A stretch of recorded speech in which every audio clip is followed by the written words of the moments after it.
The BMW 3 Series. You all should be quite familiar with this car. This is BMW's bread and butter vehicle. This is the car that all the other manufacturers benchmark when they design a sports sedan to compete in the entry-level sports sedan segment. Now, the 3 Series is the benchmark for several reasons. This particular one that I'm showing you guys is a 2013 320i. This represents a new model for 2013, and this F30 body style actually came out last year for 2012. BMW has been making some tweaks to it for 2013, and then of course the 3 Series itself comes in several different body styles and configurations. Of course, though, BMW is switching over the coupe and convertible body styles to the 4 Series, so that's a completely different review. Right now, the 3 Series only comes as a sedan. There's several different engines to choose from. This 320i represents a new entry-level point for the 3 Series. This model starts $4,000 cheaper than the 328i. That was the previous base model. And this generation F30 marks the first time BMW is switching back to a 4-cylinder again. The naturally aspirated straight 6 is gone, and there's a 2-liter turbo 4 in its place. And this particular one is a detuned 2-liter turbo 4. It makes about 60 horsepower less than the 328i. Now, this one is a pretty basic 320i. It starts at about $32,500 for a rear-wheel drive model. This particular one is the X-Drive all-wheel drive model. It's missing several options that I would like. For example, these particular 17-inch wheels are rather small. They actually look like 16-inch wheels. I would probably go with the Sport package. You can distinguish this as a 320i from the fact that there's only one outlet exhaust coming out of the back. The 328i's will have a dual outlet exhaust, a dual single outlet. And then, of course, this particular color is the Melbourne red exterior. It's a very nice red. BMW actually charges you $550 more for this red. And then, of course, at the front, you can see here, it's missing one option that I would like, and that's the lighting package. I definitely think that every BMW needs to have HID headlights. Without them, the car kind of just looks a little bit too plain for my taste. Now, this particular model does come with the premium package, and that rolls in the BMW Smart Key system. So basically, keep the large key fob on you. And to lock the doors, you can either touch right here. That locks the doors for you. To unlock it, just come here and touch it, and that unlocks the doors for you. Now, this particular one, since it does have the premium package, does give you the actual real leather. It's not the leatherette, the fake leather. And it's a very nice looking interior. It's business classy. That's always BMW's motto with their interiors. Now, stepping inside, it is pretty low. This is a sports sedan, so you kind of have to duck a little bit. And you can see here, this one does have the push button start system. So basically, just keep the key fob in here, put your foot on the brake, and push the button to start the engine. And then, of course, again, what you're hearing is the company's new 2-liter turbo 4-cylinder engine. Now, shutting the door, all 4 of the windows are automatic up-down. You kind of expect that with a BMW. You expect premium features. You can see here's the interior. This is the new interior of the 2013, or at least the F30 body style. I really like the interior of this car. It's business classy again. It has really nice contrast. I like the lower tan part with the upper black. I do have a couple of gripes with this interior. For example, this silver matte trim here is not even real aluminum. It feels cheap. It looks cheap. It literally is silver painted plastic. I was not expecting that expecting that in a BMW, especially a $41,000 BMW. Other than that, the rest of the interior is nice. You have soft touch materials on the dashboard. It's soft touch right here in the glove compartment, and then it's soft touch as well down here. I do notice some harder trim pieces here and there, you know, on this portion right here. But at least when you look at the door panels, soft touch materials, leather stitching here, a nice aluminum door handle. At least they didn't put the cheap silver painted plastic like over here. And then it's leather stitch here where your elbows are going to rest. And then down here, it's even soft touch, although there is no felt material on the inner portion here of the door pocket. Now, the steering wheel of this car is typical BMW. One thing that I don't like is I would definitely go with the Sport package. This steering wheel rim is very thin. It's very unexpected in a car that has the badge as the ultimate driving machine. There's no bolstering extensions, but you do have your steering wheel audio controls, cruise control, Bluetooth controls.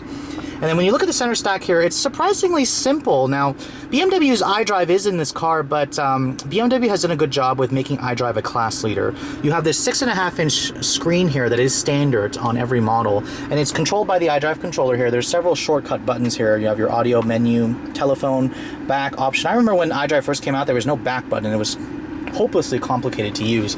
You can see here the controller here, or the screen here is controlled by this controller. It's not touch screen. You can't reach it, so don't expect to try to touch it.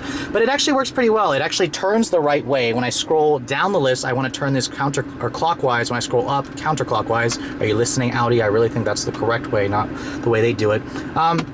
And then of course there's several different things that you can switch. I mean, this is a German car and there's several different things that you can adjust back and forth. Your radio controls are here. This one does have your satellite radio. That's rolled in when you get the premium package.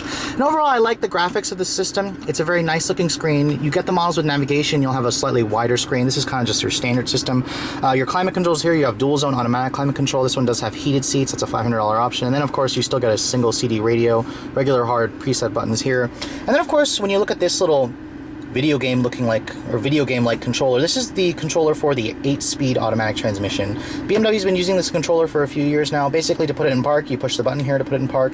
To put it in drive, you have to push this button here, come back or pull back for drive, and then push up for reverse, and then just come back once for neutral. And then of course there is a manual mode here. You can engage it by doing that. And then, like I said before, to put it in park, push the button there and it puts it in park. This car is missing one option that it really should have, and that's a backup camera. If you get the 320i, a backup camera is standard. BMW makes you get the driver assistance package for 950 bucks. That rolls in the front and rear parking sensors and the backup camera.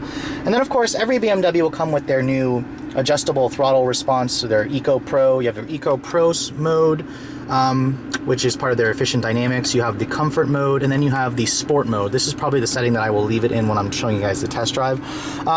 Overall, the interior of this car is the usual stuff here. It's pretty nice, and you have this new infotainment, or this little LCD screen there at the bottom that shows your distance to empty your trip computer. Typical BMW gauges here with the orange illumination. Not necessarily my favorite, but BMW's been using that orange color for a while.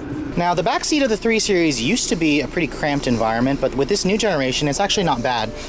Stepping inside, you have to kind of duck a little bit, but you do get vents back here. You get dual map pockets. You have a nice armrest here with cup holders, as well as a little bit of a, actually there's no pass through here, but I believe the seats do fold down. The leather back here is really nice. It's a very nice high quality feel. When you look at the door panels, it is soft touch as well. You have an aluminum door handle, you know, more leather stitching here where your elbows are going to rest.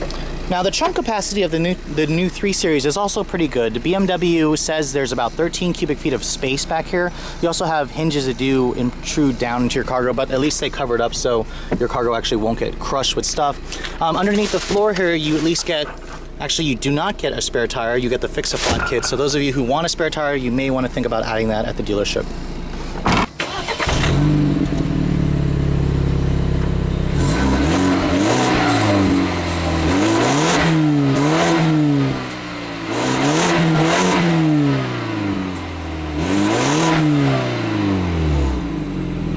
Now, when you look under the hood, you'll find a pretty small engine.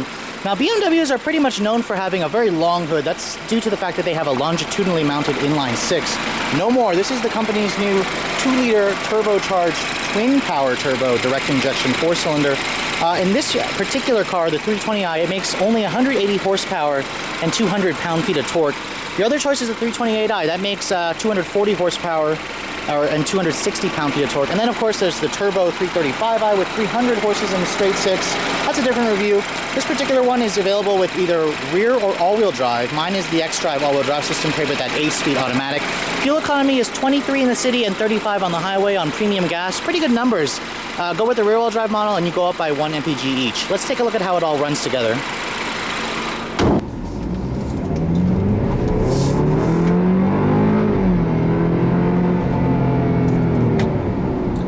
So this is my first time driving the new F30 3 Series platform, and I gotta say, for the most part, it still feels like a 3 Series. Compared to the previous E90 generation, I do notice a few differences, so let's go over what they are in a second.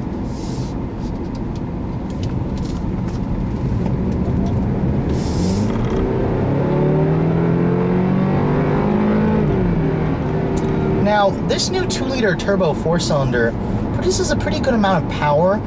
Compared to the 328i, however, it is down, like I said earlier, 60 horsepower. Now, that's a significant loss in power.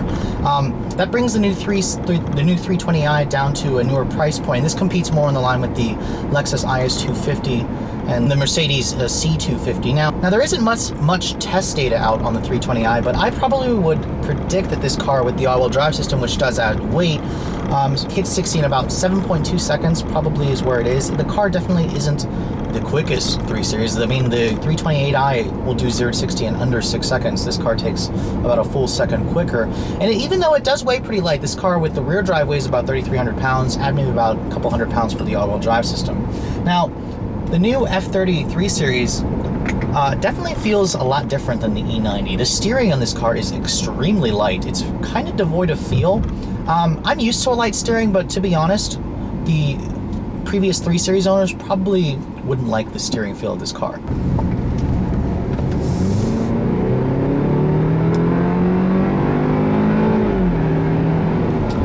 And again, the power is adequate. This will satisfy most buyers. However, those of you who are looking for a true sports sedan definitely should upgrade to the 328i at least. Now, in terms of the refinement and the power delivery, this engine is pretty good. The 2-liter Turbo 4, however, for me, doesn't sound the best. I think Audi's 2-liter Turbo 4 sounds a lot better. Even the Mercedes C250 that I drove, the engine made a nicer sound than this one. The gas mileage, however, is pretty impressive what BMW rates this car. I mean, 2335 is the best MPG in the business for this class. I mean, it's better than the A4. Now, the rest of the car, the visibility is good. The car does have your typical BMW long hood. You have a pretty good view out of the sides and then a decent view out of the back. There is no blind spot information tech available on this 320i. You got to upgrade to the 328i or the 335i to get it. Now, again, like I said before, the steering in this car is very light. I don't know if most owners or most BMW faithful will like the steering feel. It's very different. It's definitely something you're gonna have to get used to. This is BMW's new electric power steering system. I mean, of course, the rest of the car is nice. This car feels premium. It feels expensive. It feels like a BMW. It feels solidly built. It feels a step above some of the Japanese competitors that compete against it. Now, as part of their new efficient dynamics tagline that they stick on all their other cars, BMW is looking to try to become one of the most fuel-efficient luxury brands on the market. And part of doing that is their new auto start-stop technology that's on this car. Basically, when you're coming to a stop at a traffic light, or if you're stuck in traffic per se, the engine does shut off just like a hybrid. And it's gotten a little bit of criticism in the past. Basically, I'm going to come to a stop right here. You can see here, as soon as I come to a stop, the engine should shut off. May not shut off, however, because it is pretty hot out here. It's about 97 degrees. But basically, when the engine does shut off, it's going to literally turn off everything in here, except the electronics will still work. However, I did notice the AC does stop working, but the engine does come back on to kind of cool off the cabin. The transition when it shuts off is pretty smooth. However, when it starts back up, it kind of shudders a tad, and you actually do hear the engine start up. It makes the typical starter hiccup noise, and it's something that you have to get used to. Thankfully, BMW does allow you to turn it off just by pushing the button right here, and that basically turns it off for you automatically. Now, with the different modes, the car does change its character a tad. I have it in comfort mode right now, and I noticed that the ride quality gets a little bit softer. The transmission doesn't seem as eager to shift out, or at least downshift for you, and the car kind of just feels like it's been tailored down a little bit to suit a more relaxed driving style. Put it into Eco Pro mode, and then the car gets even more lethargic. Personally, I would probably just leave it in comfort mode all the time, and then when you are wanting to get aggressive with the throttle, put it in sport mode. Now, when you are driving the car normally, one area that deserves a lot of praise is this transmission. This is their new 8-speed automatic transmission, and I gotta say, it's one of the smoothest gearboxes I've driven. It has really the perfect amount of ratio spread, and it's a really well-matched gearbox to the power band of this engine. Personally, I would still go for the 6-speed manual, but if you have to go with the automatic, this is one of the best automatics in the business. So that brings me to the conclusion of this video. The 320i, should you have one, should you put one on your list? Now, this car starts at about $34,000 with the all-wheel drive system. It's $2,000 more than the rear drive system. It's a pretty good price for a BMW. Actually, it's a really deceivingly cheap price. Just keep in mind, however, this is a BMW and everything costs extra. This particular one that I'm driving stickers for $41,000, a little over $41,000. And that's basically from the premium package, which is $3,200, and the heated seats. If you want to build one, or personally, the way I would build this car, I would get the lighting package for $900, the driver assistance package, and then the sport package in addition to the premium package. That pushes the price to $44,000. For that kind of money, that's pretty expensive. Honestly, I would say just go for a 328i or perhaps even an A4. An A4 gives you a little bit better value. However, With the BMW brand, I must say you do get some pretty nice maintenance stuff. You get their 4-year, 50,000 mile maintenance for 4 years, and it's a pretty good bargain. Of course, a lot of other luxury manufacturers offer that, but then again, BMW still has their tagline as the ultimate driving machine, and I still think that every other manufacturer should be benchmarking this car when it comes to performance, space, fuel efficiency, and looks. This thing just looks fantastic. With all that said, hope you guys have enjoyed my overview of this 2013 BMW 320i. Make sure you put one on your list if you're in the market for a sports sedan. Thanks so much for watching, guys. I'll catch you all later.